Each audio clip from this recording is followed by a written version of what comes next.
life is about duality, right? Like there is an up and there is a down. It's going to be this ebb and flow. And so by having those really deep downs, we're able to appreciate the highs. If we only got the highs, we would never appreciate them.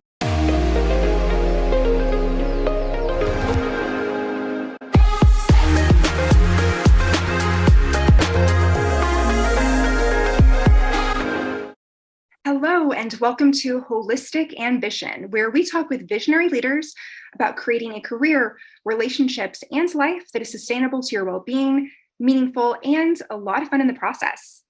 I'm your host, Stephanie Thoma, life coach for ambitious professionals and entrepreneurs, and author of the Human Connection book, Confident Introvert. Today, I am so excited to announce a friend and colleague who is on the show, Aishwarya Balaji. She is founder of Pattern Interrupted, a life coaching business for business entrepreneurs and creatives. She's also a serial Silicon Valley entrepreneur, TEDx and global speaker, and investor who focuses on identifying tech and consumer trends early on. She runs a startup consultancy working with creatives, entrepreneurs, and early stage startups to find product market fit and scale businesses in alignment with their personal goals. She is also the CEO and co-founder of A Fresh Sip, an alcohol-free beverage platform that makes it easy for you to discover and buy the best non-alcoholic spirits, wines, and functional beverages. Prior to this, Aishwarya has been an angel investor for 37 Angels and Next Gen Venture Partners and a mentor for Techstars, MIT Launch, and Startup India. She previously built a wellness startup called Bystander, a platform that identifies wellness navigation and information discovery. And prior to that, she launched Impact Chain Lab, a blockchain innovation lab focused on global development. Aishwarya has also spent a time as a global consultant for PwC, working with Fortune 500 clients on technology and security in the consumer product space. Aish has given a TEDx and spoken around the world, including at Harvard, Stanford, and India and Morocco, on topics relating to healthy entrepreneurship, venture capital, emerging technology, and breaking stigmas around building businesses. Oh my goodness, there's so much that we could dive into right now, but I would just like us to start with the difference between a pattern and a habit. Let's kind of dive into Pattern Interrupted. Yes, so excited. And I'm excited to kind of go into what the difference between a pattern and a habit is.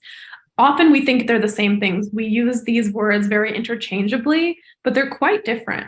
So a habit is something that we consciously are partaking in. So brushing our teeth, riding a bicycle, making breakfast every morning, that is a habit that we've kind of had in place. It's easier consciously for us to choose not to do that one day. We decide, hey, I'm not going to eat breakfast, even though that's part of my usual habit or my usual routine. That is an active, conscious choice. It's easier for us to do that. That being said, a pattern, on the other hand, is slightly different. It's actually really focused on these subconscious, unconscious beliefs that are maybe a reason why it's easy to keep a habit going or hard for us to keep a habit going. But there's actually this subconscious belief that is preventing us from necessarily kind of taking that next step forward. So that's kind of, I would say, sorry, go ahead. Oh, yeah, no, I was just going to ask for an example, but you can totally finish your thought around when it comes to, let's say, a business owner, an entrepreneur, an aspiring entrepreneur what's a pattern that you see is pretty common in the people that you work with? Ooh, so many. I think perfectionism is a huge, huge overarching theme, and there's a lot of patterns that kind of fall within that. So one example is fear of failure. Oftentimes I notice that a lot of entrepreneurs, high achievers, leaders, they have this really excitement of, I want to accomplish all of this stuff. And these are really incredibly talented individuals that are experts in their crafts, but there's something that keeps them hesitating. And generally this fear of failure is kind of sitting with the pattern of procrastination. So you're procrastinating because you're scared that you might fail. So those are the patterns that we actually want to eliminate, that procrastination, that fear of failure, and that allows us to maybe build a better habit. Maybe it's you showing up and writing every day. If you're writing a book, for example, what is keeping you from doing that every day? Maybe it's, if I don't do it perfectly right now, I don't want to do it at all. It's a couple of different patterns that we're talking about right there. And there's a lot of different modalities that allow us to break those patterns down, so we're not going through those same cycles time and time again. Yeah. And, tis the season. Let's spring clean our subconscious minds. And, Yes. we were talking earlier about a main modality that you use that you're trained in is EFT, emotional freedom technique tapping. So, I think it's so awesome that you integrate the holistic with the business side of things because it is all interconnected. The most successful people have some spiritual modality that they work with. And for those that don't know what EFT tapping is, what is it?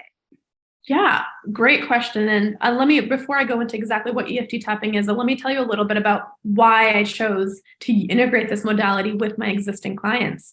So I've been in the startup space for over 8 years, and I was a consultant prior to that. And I think there are so many people that build these businesses, that build their lifestyles in a way where it's focused so much on the outcome. It's focused so much on whatever value that they're inherently delivering externally. But we are taking not the path of least resistance, but the path of most resistance often, because we're copying what other people are doing.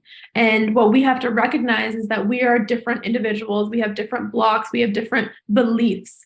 And those beliefs, those patterns, those blocks that we have built and that we have kind of integrated into our personal fabric over time is what's making us our individual selves, but it's also what might be hindering us from achieving the goals we want in the long term. And so when I started my coaching and consulting business, working with entrepreneurs and creators, there were so many blocks that people were facing that wasn't about how to execute. Yeah, I can tell you how to fundraise or how to find product market fit or how to build a business for, hundreds of thousands of users, but that's not going to be enough if you are burning yourself out through that process. And so what I ended up doing was spending so much of our time, I would say the first few months, especially of working with anybody, focusing on actually eliminating those beliefs. So if we're going to accelerate, we accelerate fast. And it's not coming with this jerky, it's like the first time you drive stick shift, right? You're like, I don't know what I'm doing. And you keep pausing the entire way. It's not smooth. And by removing some of these beliefs, these patterns, then we can be a little bit more efficient. So I trained myself in a lot of different Eastern modalities, but the one that I find most beneficial is the one that we're going to be talking about today that you just asked about is EFT tapping. So as you said, EFT tapping is emotional freedom technique. And this is essentially really similar to acupuncture in the sense where we focus on the meridian points and the meridian lines in our body. And so in acupuncture, and there's a ton of science behind this, we talk about how by allowing ourselves to tap at certain points, we are releasing stagnant, stuck energy. And this can be beneficial for physical pain, but this can also be beneficial for emotional and mental pain. Similarly to acupuncture, which uses the meridian system, EFT tapping does the same thing. Instead of using needles, we are tapping just with our own fingers. And so there are specific points that we use. And what we actually do is we actually acknowledge the pattern. And so if I'm working with a client, we find out what it is, what's the block that you're facing. And through the period of asking specific questions, we go into actually identifying the root cause of it and then tap through it. So it's a really interesting process of actually acknowledging things that you might not know are connected and kind of realizing that things are very, very multi-layered. And I'll give you one example. So when we experience a situation or an event at any point in time, we experience it in three ways. We experience it mentally, we experience it emotionally, and we experience it physically. And oftentimes, over the course of our life, we think, oh, I've mentally moved on from that, or I've emotionally moved on from that. But when push comes to shove and we're in a similar situation, we feel anxious, we feel tight, we feel all of these sensations come up. And that's because we haven't actually physically moved past it. And by actually using tapping, we are removing those physical blockages of that situation, of that circumstance, so energy flows more naturally. Does that make sense? It does. And, you brought up so many great points around when it comes to, the subconscious ways that people can, certainly business owners, right, can sabotage their success before it even gets started. So, I think what would be really fun for those that are watching at home, ideally you're not driving right now, but what I'd like for us to try, if you could please lead us through even just one round of a sample affirmation and tapping so that people know where the points are. Yeah, absolutely. And I'll say one thing. Often people in the tapping space especially if you look at social media, they focus on really positive statements, but I actually find that the most beneficial tapping sequences actually happen with a little bit of a negative statement. And what's interesting here is when we say something, when we say affirmations, if we say, for example, I am the most incredible person in the world, I want to wholeheartedly believe that. But there's part of me that doesn't believe that's true. And I can say that 100 times over, but there's still a part of me that's like, I don't know if I believe that. So what tapping does with the negative statements is actually to acknowledge the parts of that statement that doesn't hold true. And by tapping through the parts that don't hold true, then eventually we get to a position where we can say that statement and it feels more true. So we often start with a lot of negative statements, and over time we move into positive statements. But it's important for us to actually make progress to acknowledge using negative statements. So sometimes people are surprised, they're like, why am I saying this negative thing? Am I affirming the negative? It's like, no, you are acknowledging the negative so your body can let it go. And so that being said, let's go through some of the key points. There are many points that we can use, but the normal sequence is we start with the side of our hand, and we'll just be tapping on the side of our hand. The next point is the inside of our eyebrow. And so we'll be tapping right there. It's the bone right there. And if you slide your hand all the way to the outside of your eyebrow, you'll feel that bone at the corner of your side of your eye. Gonna tap there. Then under the eye, underneath that soft spot, you'll feel that bone again. Above your lips, so under your nose, under your mouth, so on your chin, your collarbone. Finally, you're going to go to the side of your body, kind of near like the side of your chest, and then you're going to end on your head. It's kind of silly. It seems like there's all these different points, but it's really interesting. You'll see a shift in the energy. So we'll do something really simple. So we're just going to go through a sequence and talk about anxiety. I think anxiety is something that a lot of us face. So we'll just do something about acknowledging the anxiety that we have. Does that sound good? Let's go. Okay. So just repeat after me. Even though I have all this anxiety in my body, I deeply and completely love and accept myself. Even though I feel this pressure in my chest and in my shoulders and in different parts of my body, I deeply and completely honor myself. Even though this anxiety is holding me back, I deeply and completely love, honor, and accept myself. Moving to the inside of your eyebrow, all of this anxiety out of the eye, all this anxiety in my body. I am an anxious person under the eye. Upper lip, this is so much anxiety. The chin, all of this anxiety. I feel it in my body. Collarbone, side of the chest, all of this anxiety. Top of your head, in my body, mind, and soul. Continuing through that same sequence. So back to the inner corner of your eyebrow, all of this anxiety. This anxiety is holding me back. It's making it hard for me to show up consistently. And that doesn't feel good. I feel guilty. I kind of feel paralyzed. This anxiety is debilitating. I just want it to go away. So much anxiety. Oh, it's too much. I'm ready for a change. I feel so much pressure. Makes me want to avoid things. And then it makes me feel worse. Because I just spent all this time avoiding things. Because I just spent all this time avoiding things. Makes me feel anxious. Makes me feel anxious. And that makes me feel guilty. And that makes me feel guilty. All of these emotions. All of these emotions. All of these sensations.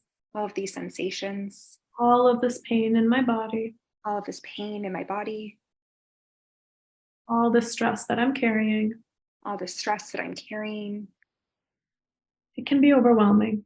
It can be overwhelming. For my body, mind, and soul. For my body, mind, and soul. Deep breath.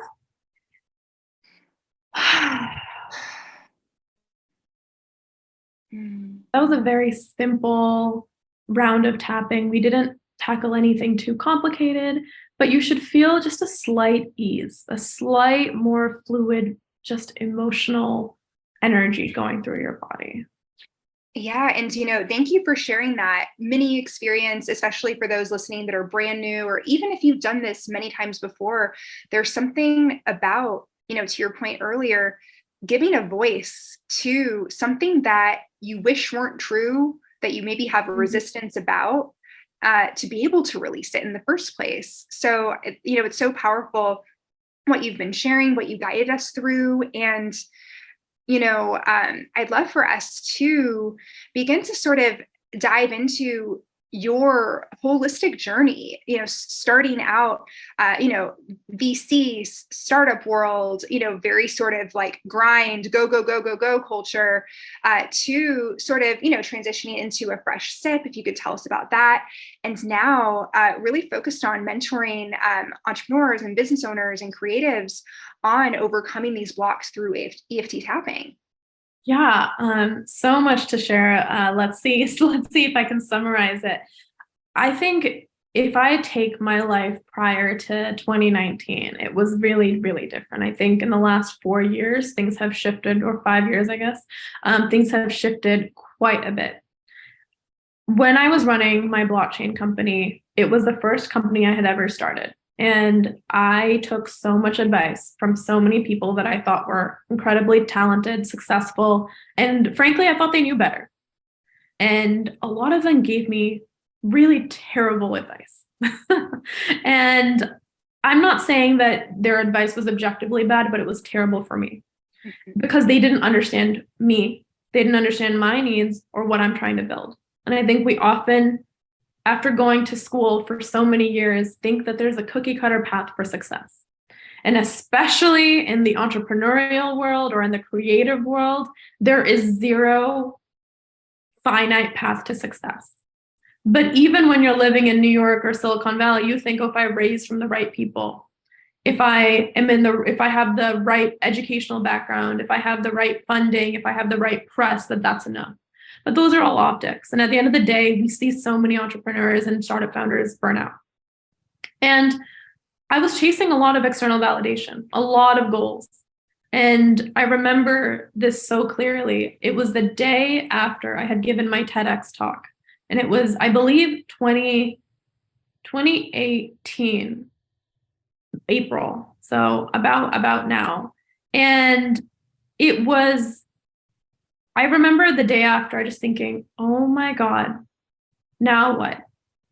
I wasn't celebrating the fact that I had just spent months preparing for this talk and then I had given it.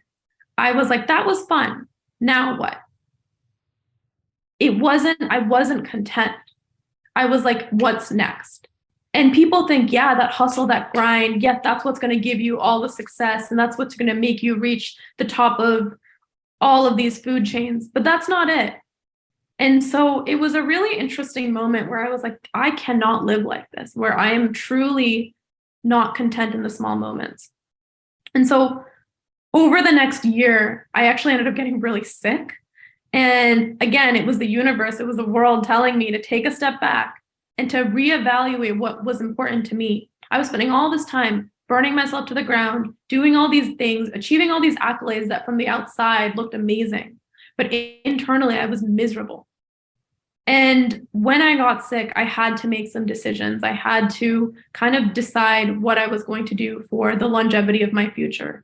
And it required me to not only focus on rehabilitating my physical health, but also my mental health, also my spiritual health, and kind of taking a step back from everything. I questioned things I had never questioned before, questioned what I liked, not what I thought people wanted me to like. And I realized I never asked myself that question. And end of 2019, I ended up shutting my company down. And moving forward in 2020, I had started to learn all these different modalities. I became a Reiki practitioner. Over the last few years, I got very deep into meditation, mindfulness. I did a 10-day Vipassana, which is a 10-day silent retreat. And I've trained in a lot of other modalities as well. I became a yoga teacher, understood Ayurveda, and all of these Eastern modalities that I found were really, really nourishing for myself. And so the way that I started to live was asking myself constant questions on, am I okay with the steps that I'm taking, and giving myself permission for that to change. So goals, I often say, don't view a goal as a goal, but view a goal as a direction, and allow those goals to shift, because they're just giving you guidance. And I never speak for who I am tomorrow, because I don't know who I am going to be tomorrow. I can only speak for who I am today. And those are some of the principles that I also kind of share with my clients, because yes, we can build an amazing business, but if you are going to be miserable during that journey, it is not going to see the success that it would see if you were actually enjoying that process.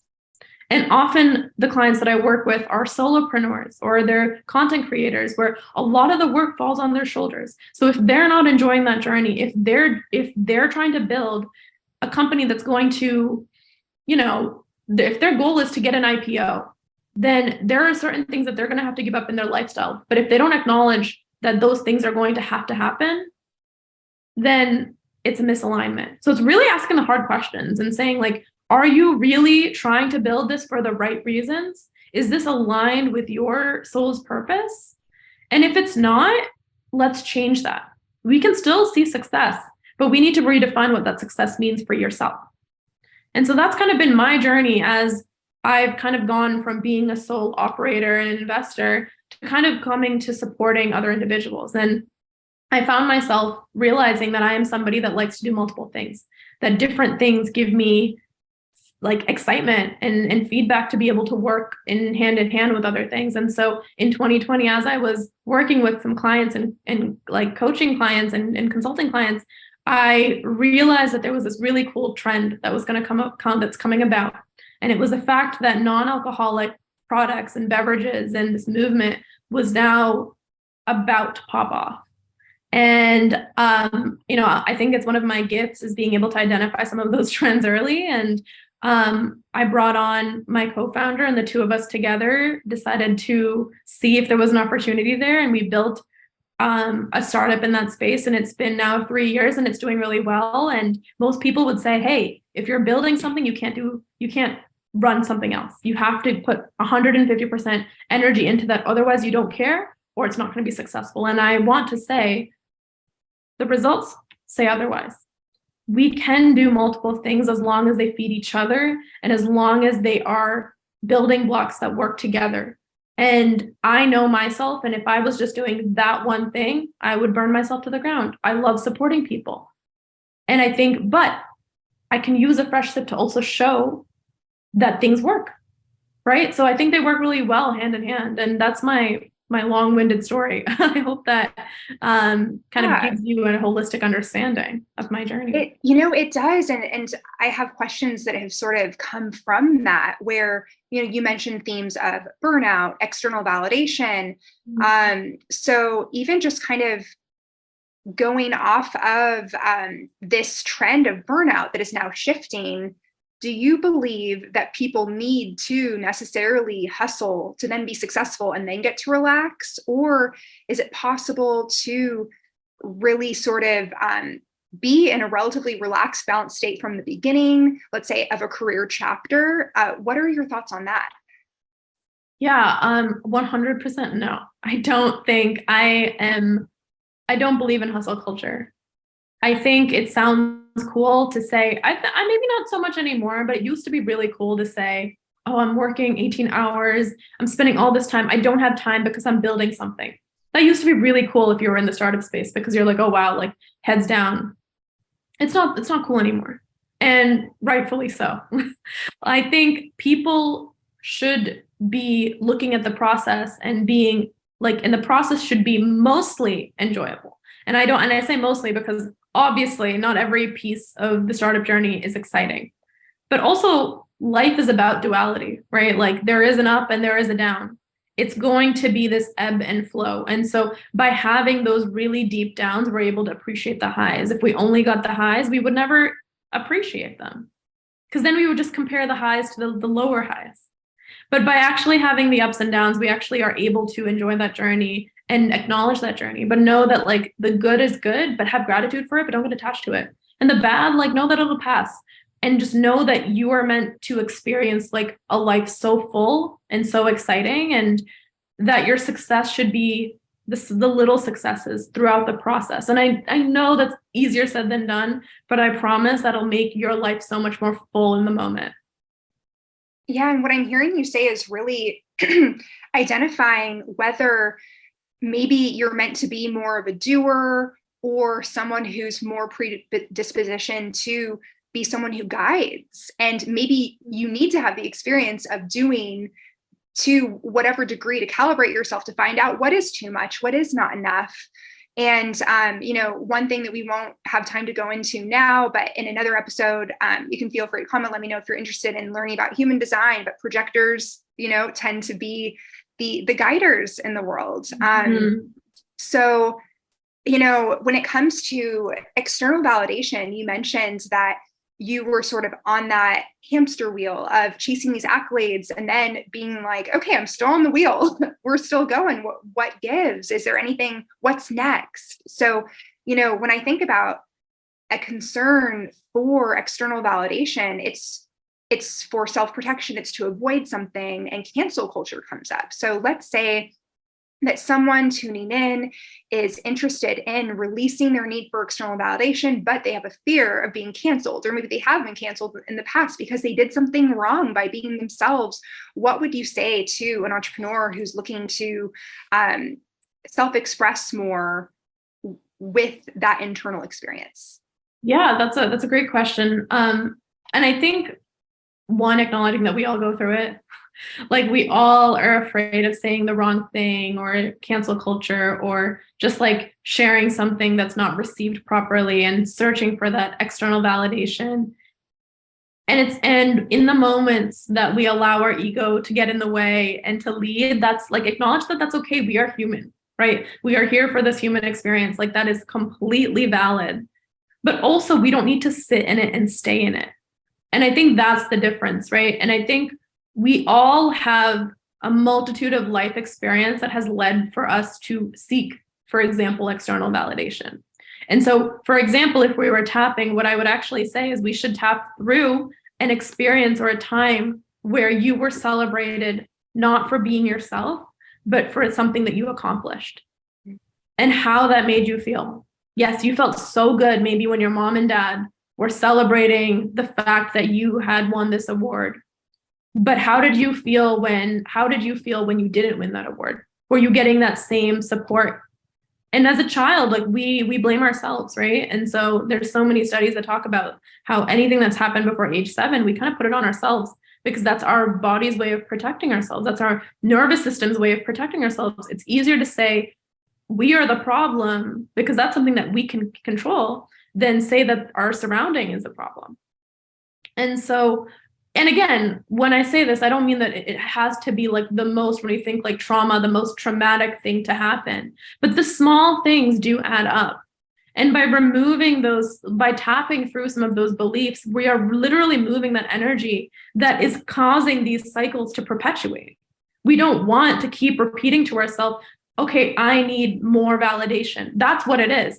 I did like, I think it was like 15 or 16 talks in that year, like Morocco, Delhi, like New York, San Francisco, all these different places, to TEDx, like all of these incredible things. And every single time, the next thing was now what? We spoke at Harvard together, right? Like there's been so many times where it was, okay, this is good. Now I need more. So that basically shows that there is a lack of self-sufficiency. There's a lack of just like contentment with that piece where you're not feeling like you are good enough in that moment. And so it's kind of understanding, why am I looking outward? Why am I looking for these accolades to support my relationship with myself?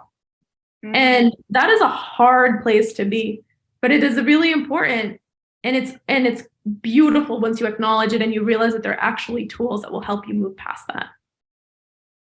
Amazing. There's so many nuggets here. And, as we begin to wrap up, I'm curious, how do you define ambition? There are so many different, you've sort of illustrated in your journey, maybe how you no longer define it, but how would you define it today?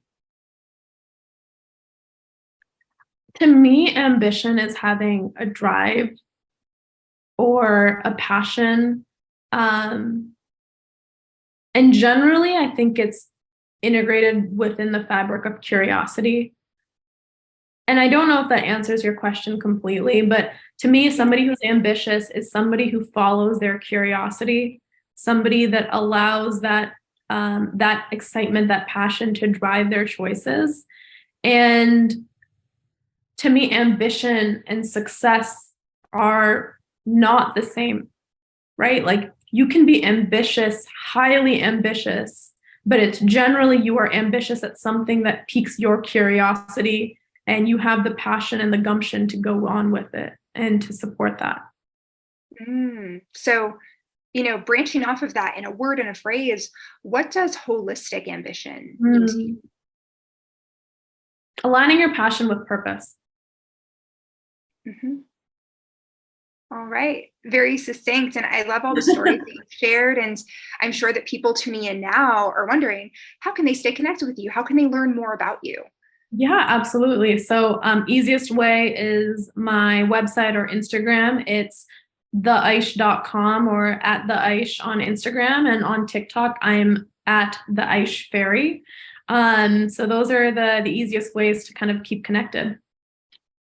Wonderful. Aishwarya, thank you so much for your time today. And I would like to thank you for watching, and consider this your invitation to subscribe to be the very first to know of the next Holistic Ambition speaker in our series. Wishing you a beautifully connected day. Until next time. Thank you.